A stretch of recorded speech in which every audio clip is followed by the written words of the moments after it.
தி forest friends, தைரியம் மற்றும் கருணையின் கதை.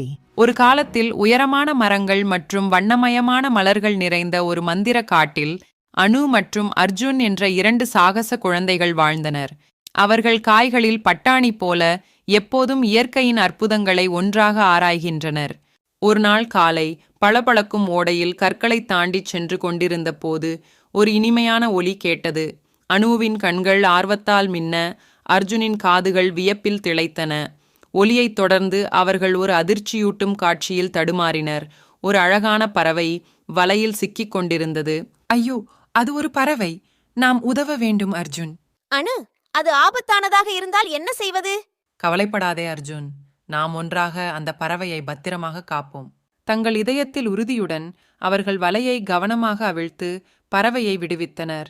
அவர்களின் கருணைக்கு நன்றியுள்ள பறவை தன்னை மாயா என்று அறிமுகப்படுத்தி எப்போதும் அவர்களின் தோழியாக இருப்பேன் என்று உறுதியளித்தது. அவர்கள் காடு வழியாக தங்கள் சாகசத்தை தொடர்ந்தபோது அவர்கள் மற்றொரு எதிர்பாராத காட்சியை கண்டனர். விழுந்த மரக்கிளையின் கீழ் ஒரு பாம்பு சிக்கி இருந்தது. ஐயோ அனு, பார், அது ஒரு பாம்பு! நான் பயந்து விட்டேன். பரவாயில்ல அர்ஜுன், அதற்கு உதவுவோம்.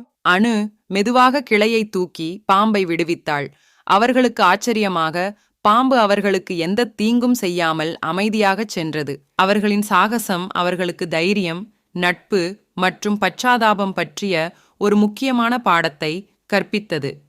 தைரியமாக இருப்பது என்பது நீங்கள் ஒருபோதும் பயப்பட மாட்டீர்கள் என்று அர்த்தமல்ல, நீங்கள் பயந்தாலும் சரியானதைச் செய்வது என்று அர்த்தம்.